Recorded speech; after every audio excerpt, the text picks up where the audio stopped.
yang hadir keseluruhan 55 mahasiswa dari 80 mahasiswa yang seharusnya. Baik, praktikum knine parvovirus. Apa pemahaman kalian dengan penyakit knine parvovirus? Apa indikasinya, apa indikatornya sebelum saya memberikan praktikum ini? Jadi kalian akan melihat, oh benar, ini anjing ini kena parvo. Bukan soal muntah dan kondisi lemahnya, tapi apa yang menjadi indikator utama. Kalau kalian sudah baca dan kalian sudah dapatkan dalam IPD, ilmu penyakit dalam, apa yang menjadi indikator utama positif? Ini adalah parvo. Siapa yang bisa jawab? Ya, sebelum saya mulai dengan praktikum kering ini. Dan seperti yang selalu saya katakan, tidak ada praktikum kering itu. Praktikum ya praktek. Nah, kalian harus pegang pasien dan kalian harus melihat seperti apa pasien penderita parvovirus itu. Siapa yang bisa jawab? Oh, dari 60 mahasiswa, 59 mahasiswa. Nggak ada yang bisa jawab satu pun. Halo. Halo. Halo. Bagaimana pemahaman kalian dengan kasus penyakit yang sangat sering dan tinggi frekuensi kejadiannya di dalam praktek? Apa yang kamu lihat dan kamu menyatakan diagnosanya adalah CPV atau knine parvovirus? Apa itu? Halo. Jawab, Prof. Silakan dia jawab. Untuk yang paling terlihat itu diare yang hebat, mungkin, Diare Prof. kan simptom toh dia. Diare hitam. Iya, diare hitam kayak diare kuning kayak itu simptom. Itu gejala. Ya. Dan banyak gejala yang mirip tapi kausa primanya belum tentu CPV. 64 mahasiswa, nggak ada satupun yang bisa jawab. Come on, ayo. Buktikan, mahasiswa UNER hebat. Mahasiswa UNER baca buku, baca referensi. Ngikutin kuliah dengan baik. Nggak bolong-bolong. Termasuk sekarang praktikum kering, yang sebetulnya nggak ada tuh praktikum kering. Praktikum ya praktek. Ya. Ada yang bisa jawab?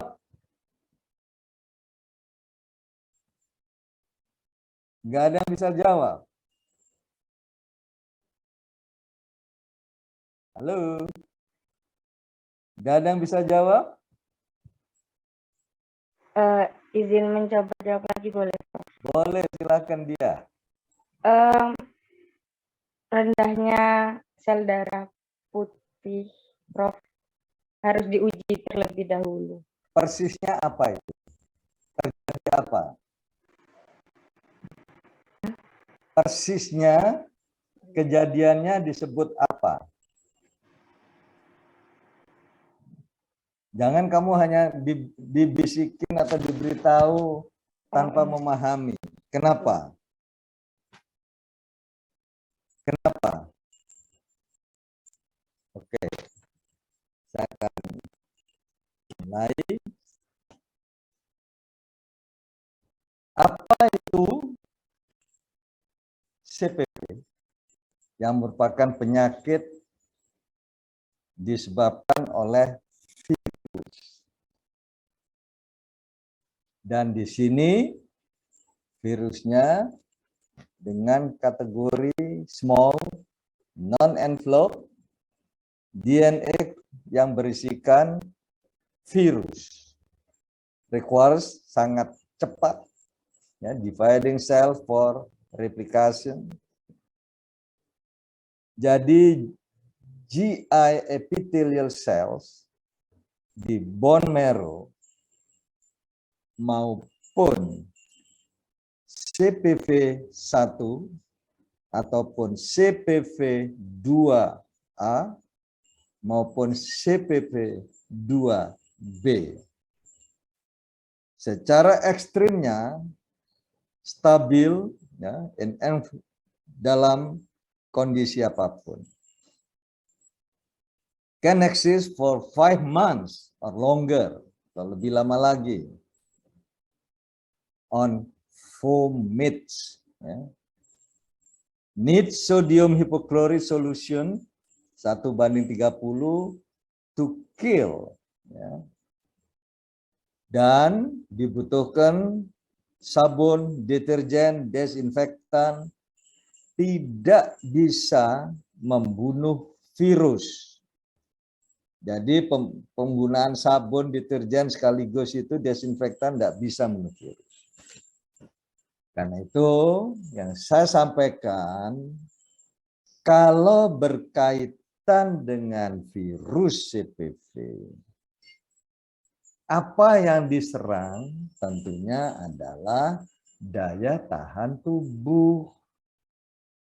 Daya tahan tubuh yang tadi dia bilang itu harus bisa dilihat melalui pemeriksaan darah, melalui laboratoris, analisa dari darah yang diambil dari pasien, dan kemudian dilakukan pemeriksaan lab.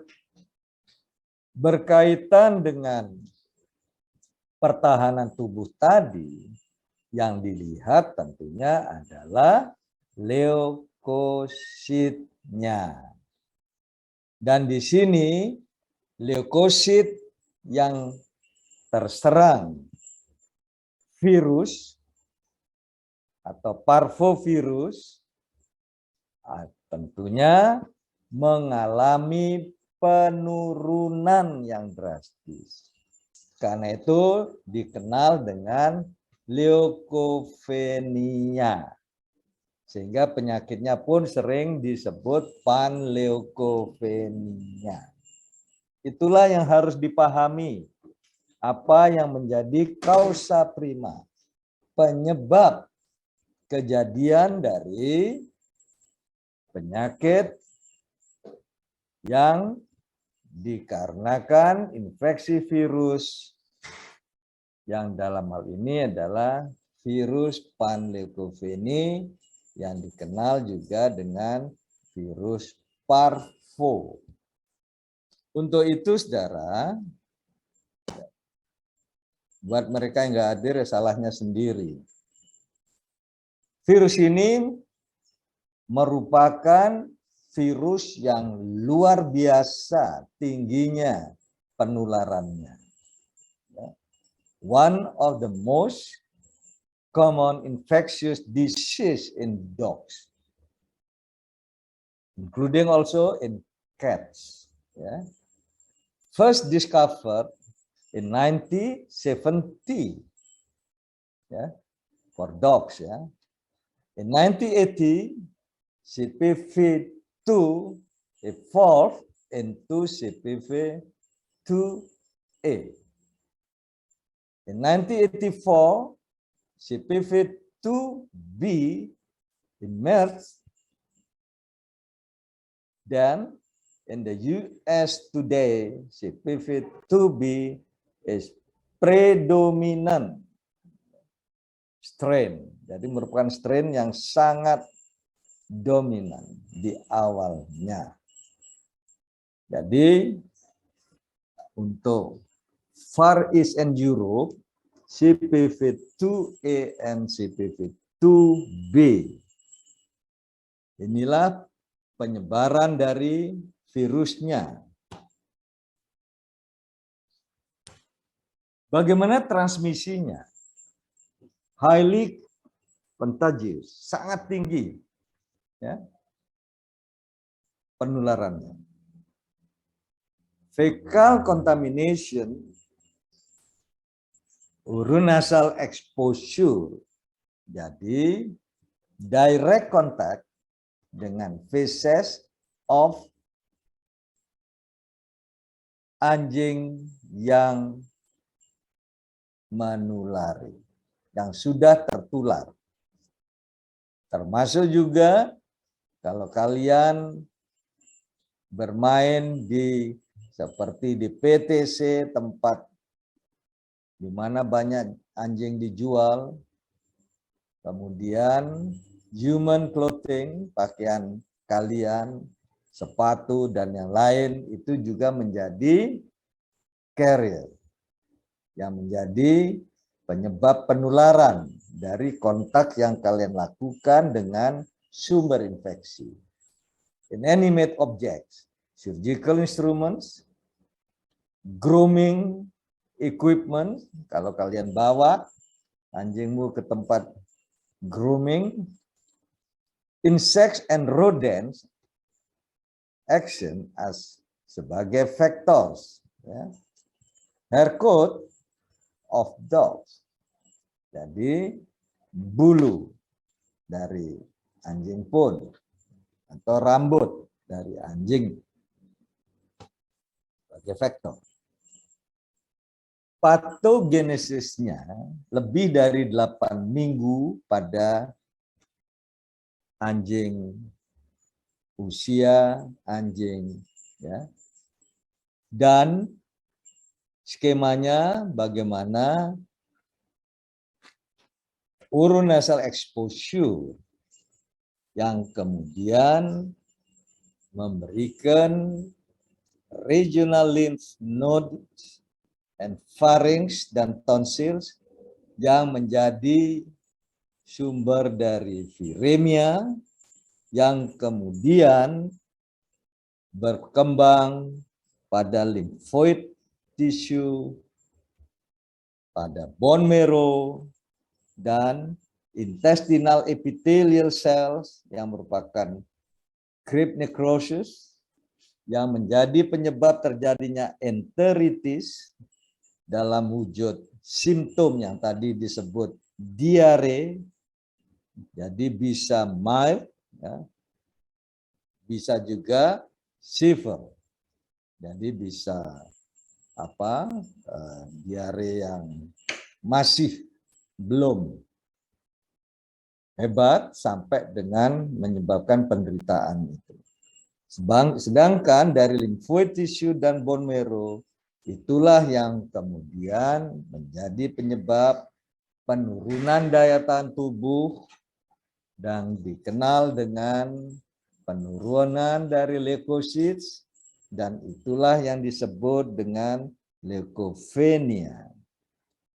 Dari kejadian viremia yang terjadi pada penderita CPV, terjadilah sepsis ya, yang bisa diikuti dengan kematian. Mild diare maupun recovery-nya tidak terjadi, sedangkan lungs, liver, and kidney ya, minimal patologi yang terjadi atau kejadian penyakit yang terjadi. Dari situ, saudara, kita bisa melihat bagaimana bila mana terjadi pada usia anjing yang kurang dari 2 bulan. Ya. Jadi pada anakan masih uterine or neonatal exposure, dan ini akan menuju pada fetus dan neonatal kurang dari 8 minggu. Bila mana kurang dari 2 minggu usianya, secara general akan terjadi kematian yang akut ya, 10 hari dari usia anjing tersebut. Sebaliknya pada usia fetus 3-8 minggu terjadi lokalisasi di miokardium dan terjadilah miokarditis. Kematian akan terjadi kurang dari 3 bulan usianya dan kematian tiba-tiba dengan kondisi dari aritmia jantungnya. Kematian di atas 3 bulan usianya akan menyebabkan chronic myocardial fibrosis. Ya. Jadi bayangkan pada usia yang masih bayi tadi terjadinya chronic myocardial fibrosis dan berlanjut dengan kardiomyopati, congestive heart failure maupun pulmonary edema. Pasti akan terjadi kematian. Untuk itu, saudara, pada hari mula oronasal exposure, pada hari ke-1 sampai 2 terjadinya regional lymph node, pharynx, tonsils yang merupakan proses dari viremia. Jadi virus dah dalam sistemik. Pada hari ke-3 sampai ke-4, mesenteric lymph nodes, thymus, intestinal crypts of small intestine, bone marrow cells, ya, lungs, spleen, kidney, liver, and myocardium. Jadi proses pada hari ke-3 sampai ke-4. Pada hari ke-6 sampai ke-10, tanda klinis akan menampakkan myokarditis dan kematian yang akut pada neonata. Dan pasti akan ditemukan kondisi yang leukopenia, diare, mild, ya, or severe, ya, di mana kondisinya sudah jelek. Seed dari virus infeses dari hari 3 sampai ke-4, ya, tergantung to clinical signs up to 14 hari. Serum antibodies can be detected pada hari ke-3 dan 4 and may remain high for at least 1 year.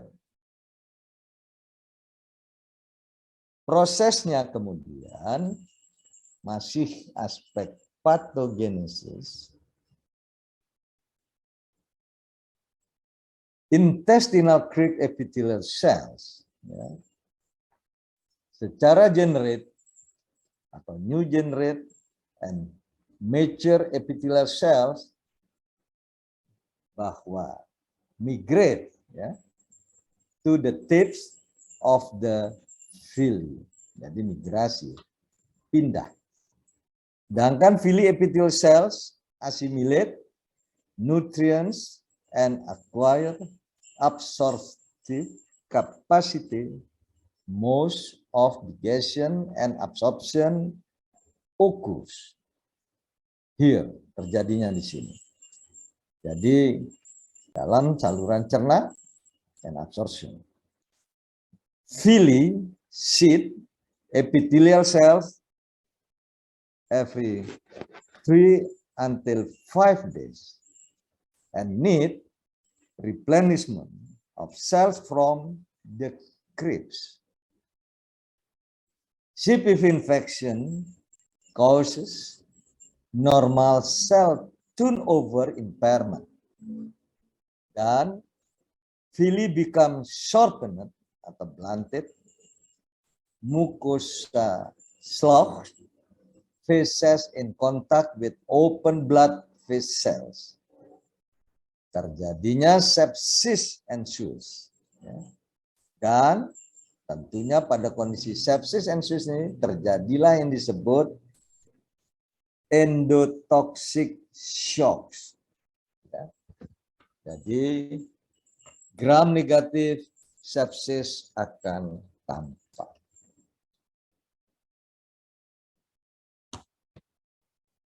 Intestinal epithelium, di mana pilus tip, fluid and electrolytes absorbed. Digestion of protein and carbohydrate is completed. Nah, inilah bagaimana proses dari intestinal epithelium. Selanjutnya, cells migrate to the pilus tip and develop absorptive and surface digestive capacity. And cells are formed by division in the pilus crypt. Nah, di sini kalian bisa melihat gambaran dari capillary, dari pembuluh darahnya pada intestinal dan lakteal yang semuanya merupakan pilus crypt, water, and electrolytes secreted yang dikeluarkan. Dengan mekanisme inilah intestinal epithelial cells die and are shipped into the intestinal lumen after a lifespan of 3 until 5 days dan berlanjut microvilli brush border. Specific cell surface digestive enzymes, pada posisi ini carrier protein in the cell wall. So, proses berikutnya, bone marrow precursors have high mitotic index, di mana kondisi yang rapid division rate. CPV infects bone marrow precursors. Kemudian neutropenia most common finding. Can be severe, dapat menderita bila null cells, and patients become septic when neutrophil minus from 1 mil cell. Adds insult to injury due to GI, gastrointestinal sepsis risk, dan terjadilah semua kondisi akibat infeksi virus ini yang dikenal dengan limfopenia. Jadi tadi leukopenia dan sekarang limfopenia. Broad range in clinical response in apparent infection to acute fatal disease. Age, stress level, breed, and immune status dictate clinical response. Breeds at risk look like the Ross Doberman, Rottweiler, Labrador, also Staffordshire Terrier, and German Shepherd dog, and Alaskan Slit dogs.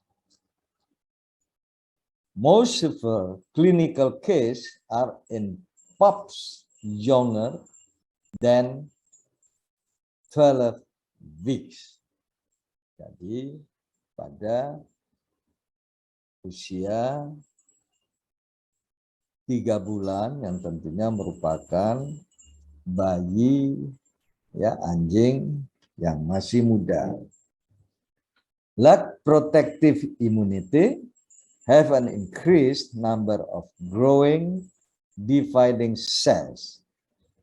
Most dogs have inapparent or subclinical infection.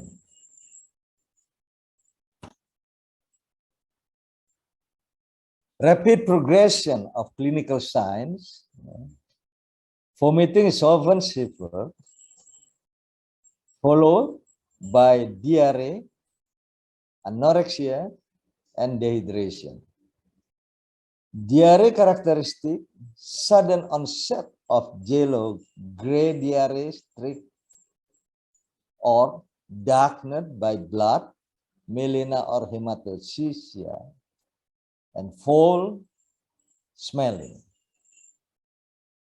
Pyrexia may be present early. Leukopenia may occur within first 48 hours and may be missed by the time patient is brought to hospital. May see a rebound neutrophilia in cases with less severe bone marrow damage. Other will continue to be leukopenia up to 4 or 5 days. Jadi kelanjutan dari leukopenia tadi bisa lebih dari 4 atau 5 hari dalam proses terjadinya CPV pada anjing. Inilah kondisi dari bentuk ya, kotoran yang bermacam-macam, bisa merah, bisa bercampur kehitaman, yang mengindikasikan berat dari penderitaan yang terjadi pada si anjing yang mengalami serangan atau kondisi infeksi dari CPV. Milder cases have vomiting and diarrhea without neutropenia. If vomiting alone can occur, bisa terjadi. Severe cases may die within 2 days from sepsis and or DIC. Ya. Younger age, absence of vomiting and neutropenia have been associated with a poor chance of survival. Intussusception can occur due to a localized ileus in small intestine, must palpate abdomen often. Yang sering harus dilakukan ya pemeriksaan bagaimana kondisi abdomennya melalui palpasi dan kita bisa melihat proses infeksi tersebut selanjutnya. If myocarditis pops minus kurang dari 8 weeks old, jadi 2 bulan, may affect the entire litter, may be found dead or succumb after short episode of dyspnea, crying and retching, wide spectrum or presentation, but may have signs of enteritis and myocarditis. acute diarrhea, and death without cardiac signs, and may recover from enteritis and die of congestive heart failure weeks to months later, about 6 weeks to 6 months. Myocarditis without enteritis is reported in Korea.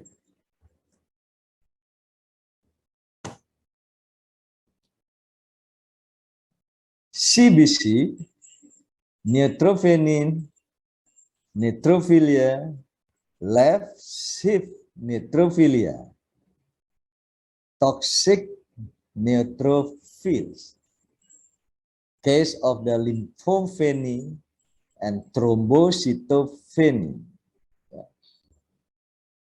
That is early of the disease.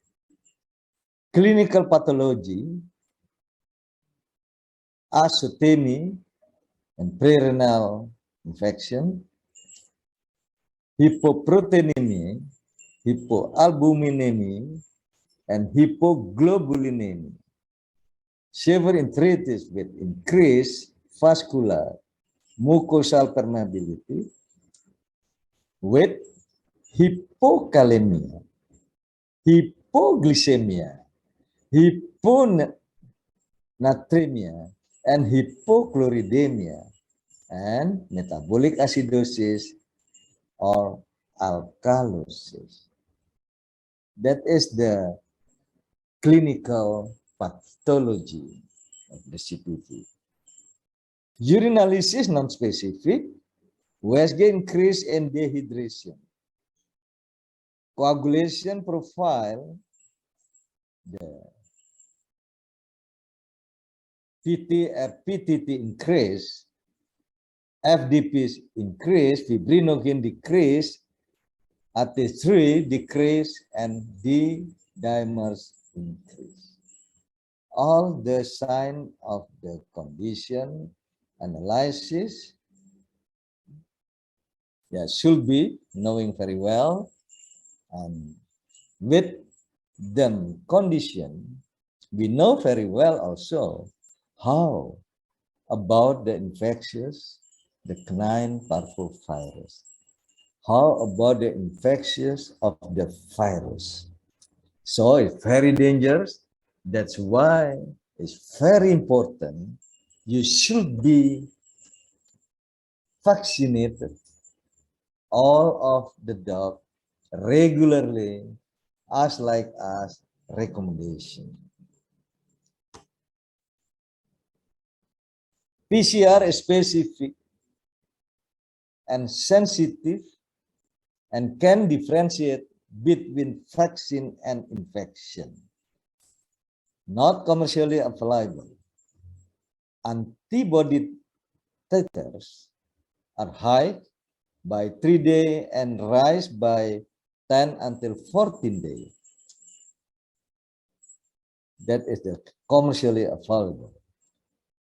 In pathology, histopathology, EVA of tissues, severe hemorrhagic enteritis, necrosis, or intestinal crypt epithelium, intranuclear viral inclusion bodies, shortened and obliterated villi, necrosis, and depletion of lymphoid tissue.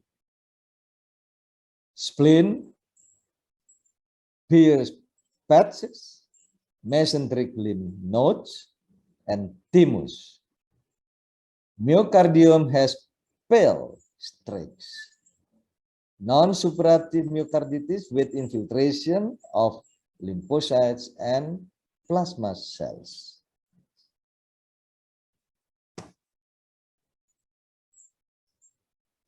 How to treatment? Largely for the supportive. I would like to telling you all, the students, becoming as a veterinarian, the problem on infectious disease, as like as the CPV, for example, the treatment is supportive treatment. Yeah.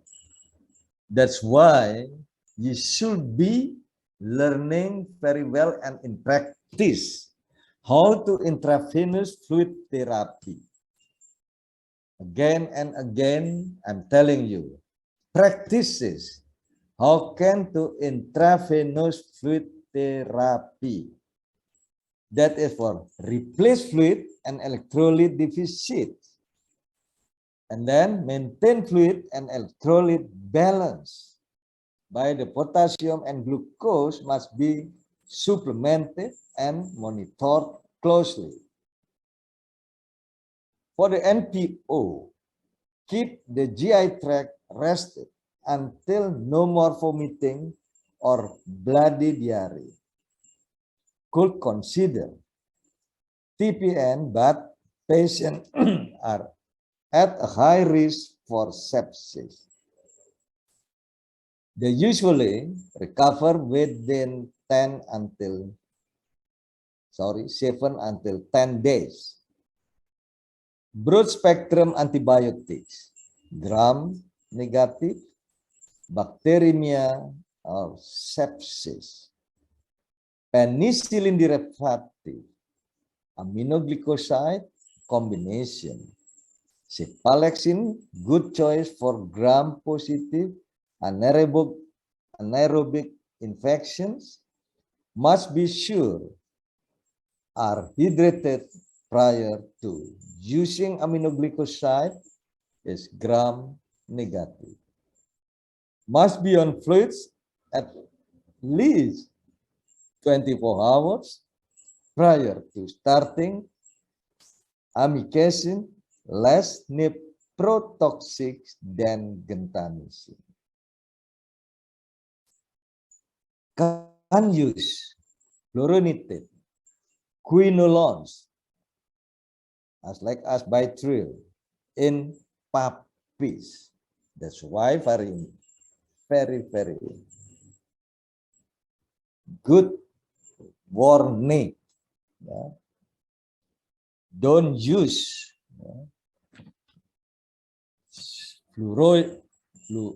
fluorinated quinolones. Yeah. Cartilage defects in puppies less than 10 months old.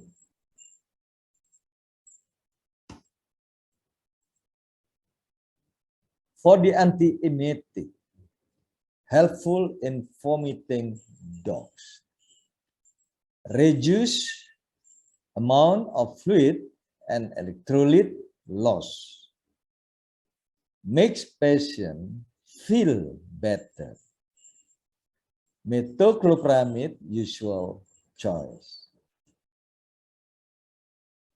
Are you understand what kind of the metoclopramide drugs? We use it very often in clinic. Yeah. Can use more potent antiemetic if needed, such as phenothiazine, prochlorpromazine, and serotonin antagonist.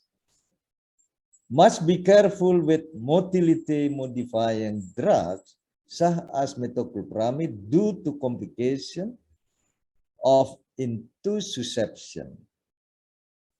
These are contraindicated in obstructive disease.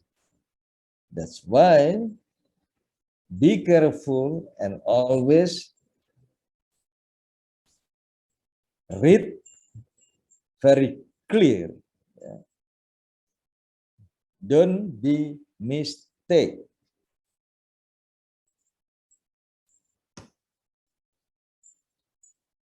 The whole blood or plasma transfusion, helpful in hypoproteinemia, become severe or anemia severe. DIC, poor prognosis at this point. May try to treat with plasma and heparin in early stage. Plasma in later stage to supply clotting factor. Once vomiting and diarrhea have resolved, try on water only for 1 day, and if no vomiting, slowly give small amount of bland diet. High carbohydrate, low fat, low fiber, such as hills, ID, or rice or pasta. Increase the amount of food given over 2 to 3 days until full energy requirements met.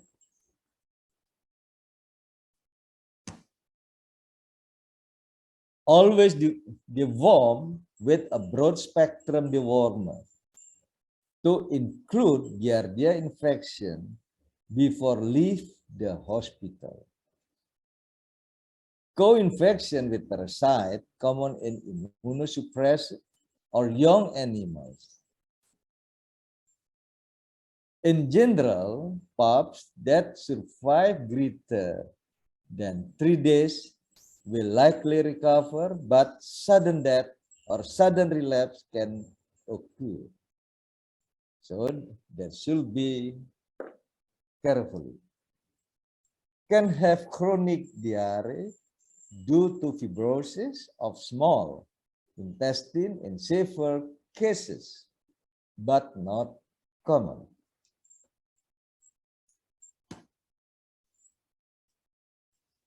The GCSF, growth colony stimulating factor, to help stimulate neutrophils in bone marrow. Hyperimmune serum, contract endotoxin, anti-endotoxin serum, contract endotoxemia. These have all been reported to be used and may be helpful in some cases, but expensive. GCSF shown in a recent report not to affect outcome of dogs with parvovirus. So, keep parvo patients isolated hospital population. Isolation ward and ICU isolation with curtains and bleach, food, bath for shoes, and etc. Must be very careful not to spread to other patients in hospital on clothing or bring home on clothes to a susceptible puppy.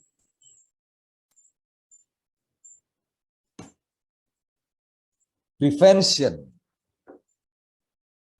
That is very important. Akin to prevention. After infection, titers remain high for as long as 20 months and possibly for life. Are protective against severe form of disease. And then vaccination.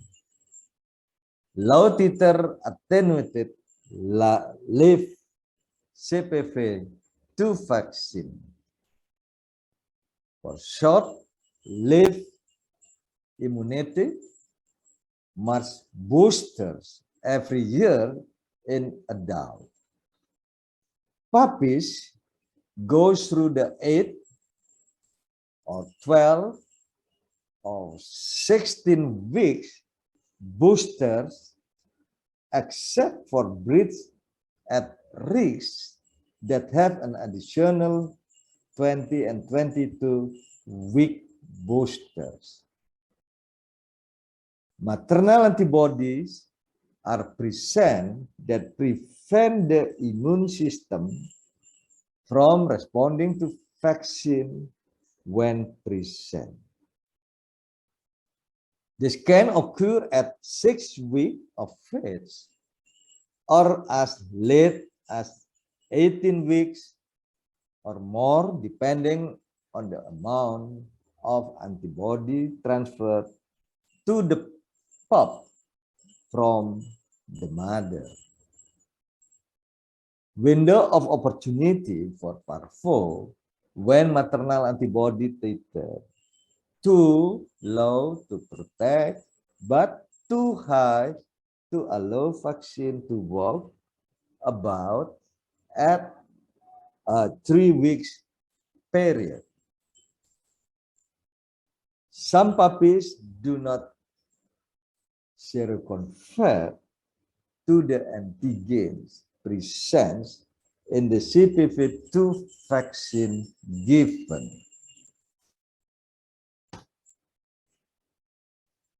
High titer attenuated live CPV2 vaccine contain highly immunogenic attenuated live CPV2 vaccine produced at a high titer.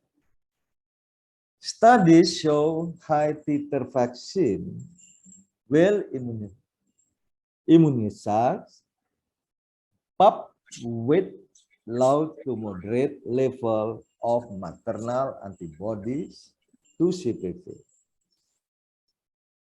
Vaccinate at 6, 9, and 12 weeks, and then annually can check serum antibody level at 15 to 16 weeks, particularly in breeds at risk. More expensive approach due to antibody testing recommended. Most just vaccinate to 20 weeks or 22 weeks, regardless of vaccine use.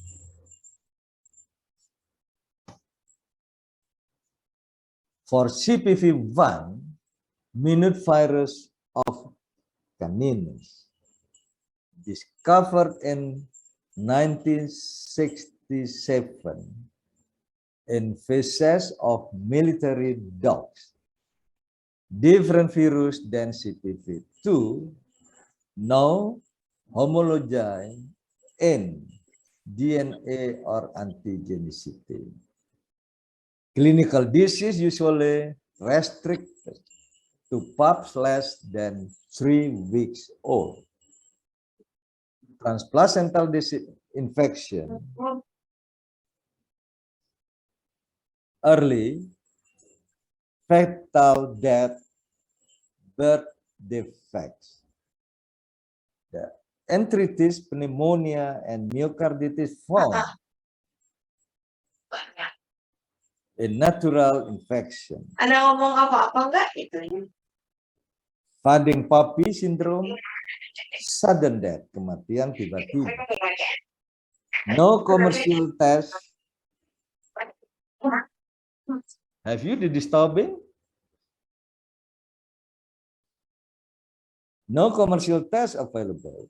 No vaccine, treatment unrewarding.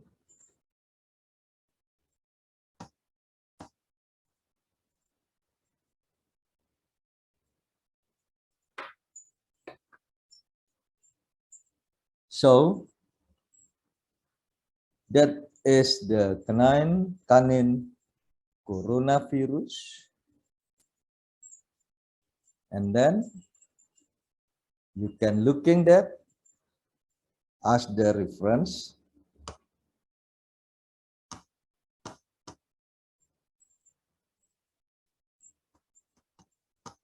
So we stop it after we have already giving you about the canine parvovirus. So in practice, I don't think so you have the practical by the virtual. So that's why I'm very interested if you want to give the practice as usual. You should be looking of the patients naturally. It's not by the virtual.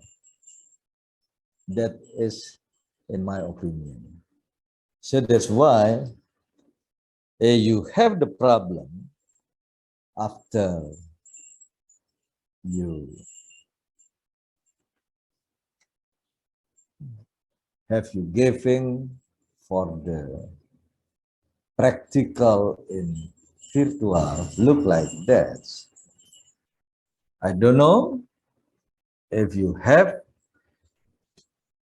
understand or if you have the problems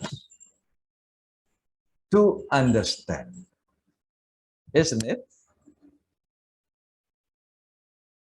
Now, for class C and class D, if you have the question, you have the question, you should be asking me, but however,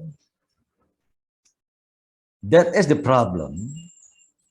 I don't have how can to looking you the situation and condition from the patients. So that's why it's very important. You should be looking. You should be touch the patient. Without that, it's very difficult. How can to understand how the situation of the canine parvovirus of dogs. That is. Okay. So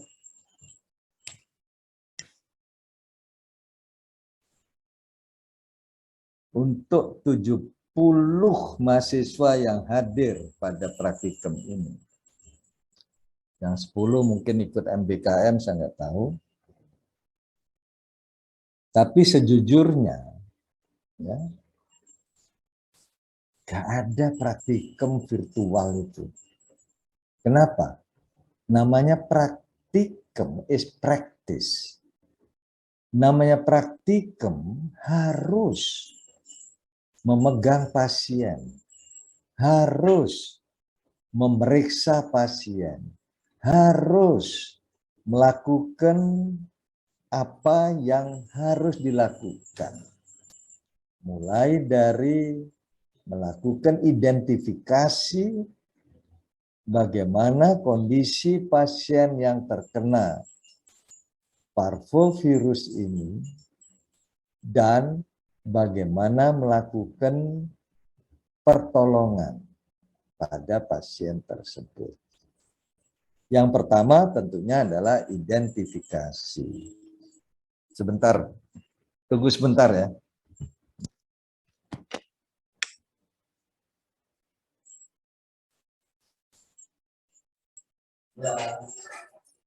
Ya nanti saya masih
Oke, baik.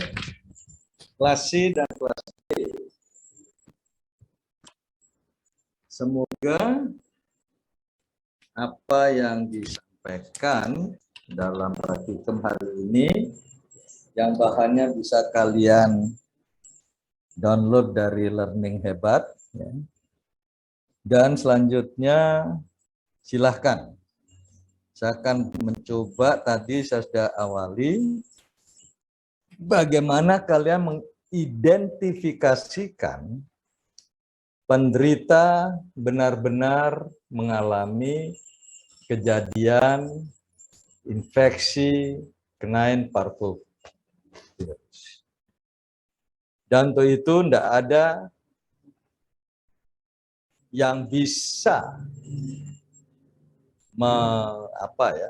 yang harus dilakukan kecuali lakukan diagnostik investigasi secara akurat melalui pemeriksaan laboratoris darah yang tadi juga sudah saya sampaikan, melihat adanya penurunan leukopenia, jadi penurunan leukosit menjadi leukopenia, dan selanjutnya akan diikuti dengan apakah limfopenia, ya, semua sistem dari sistemik itu akan mengalami penurunan.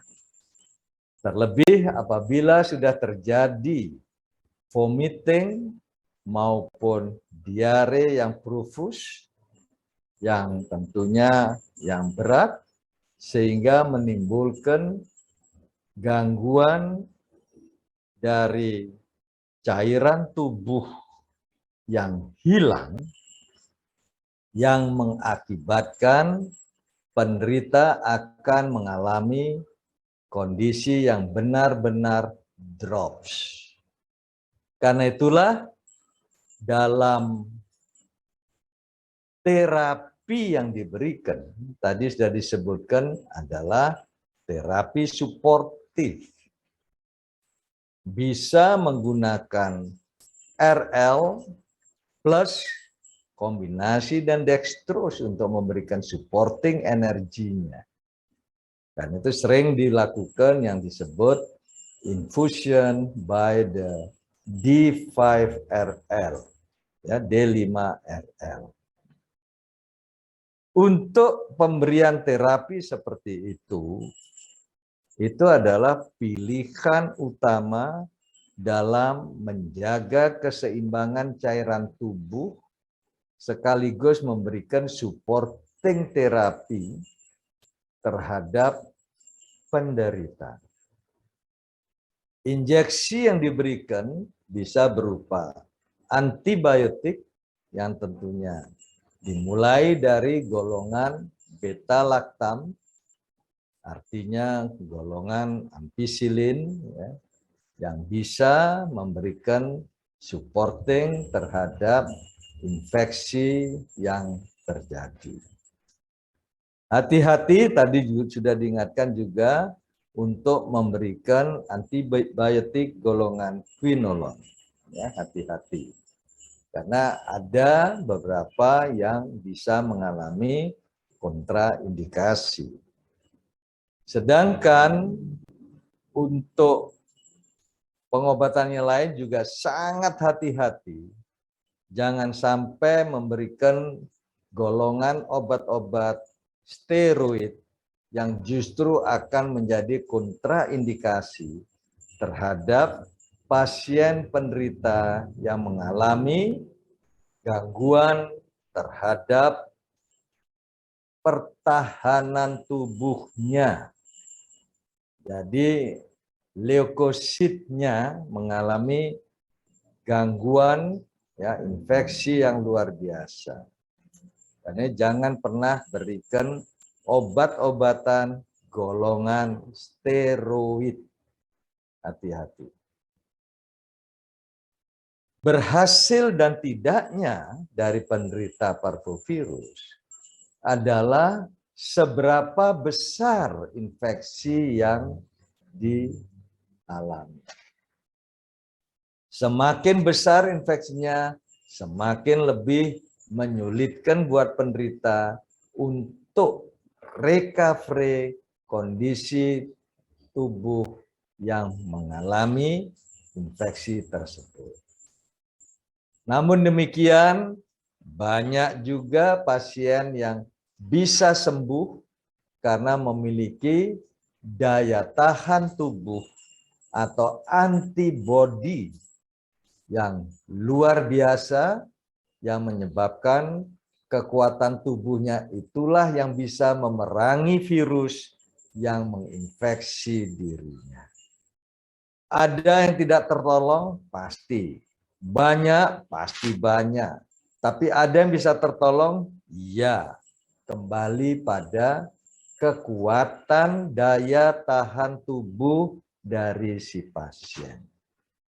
Nah, itulah kesimpulannya. Karena itu, bahwa prevention, vaksinasi mutlak diperlukan yang diberikan sepanjang setiap tahun pada penderita.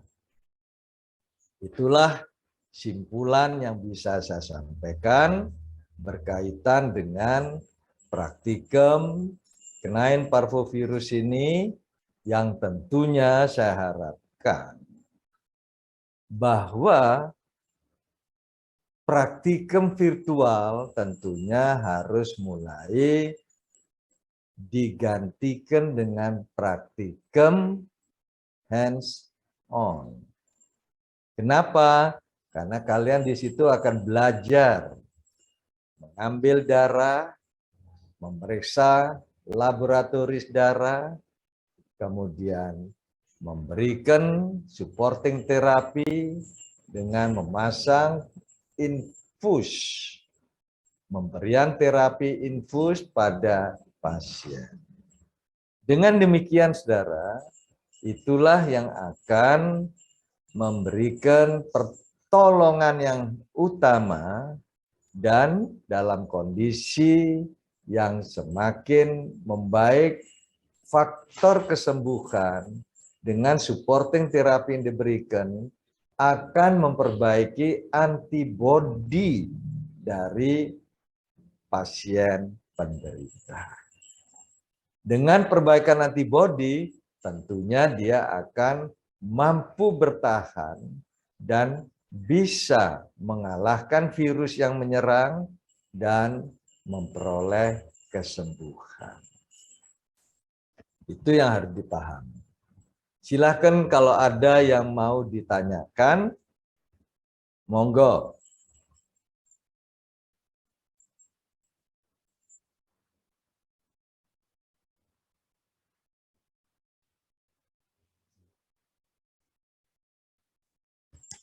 Kok sekarang sudah berkurang 4 orang. 5 orang. Tadinya udah 70 orang. Oke. Terserah kalian.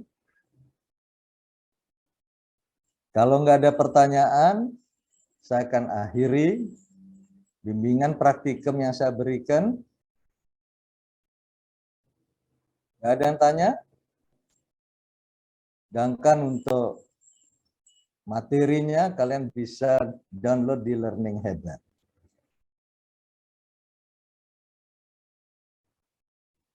Oke? Betul? Nggak ada yang tanya?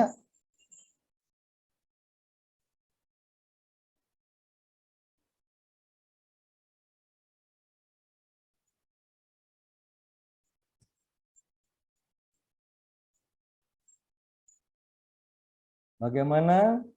Komting? Sepertinya Ya. belum ada, Prof. Yang kelas D, Neva ya.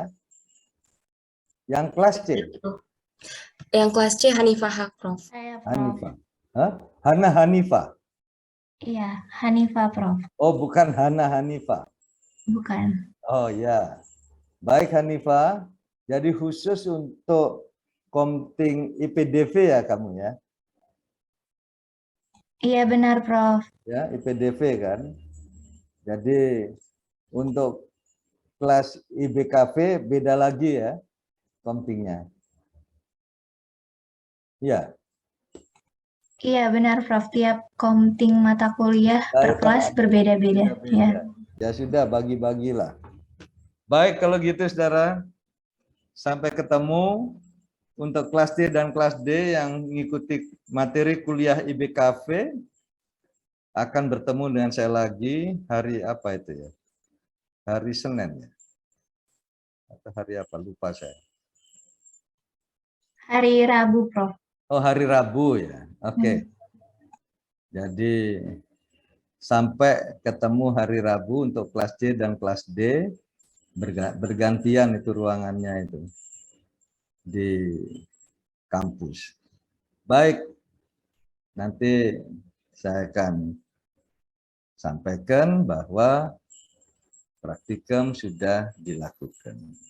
Dan tadi saya lihat yang hadir 70. Sehingga yang 10 yang ikut MBKM ya klop udah. Nggak apa-apa. Oke. Baik, sampai jumpa lagi. Terima kasih banyak, Prof. Semoga Terima kasih, sehat selalu. Prof. Amin, amin, amin ya. So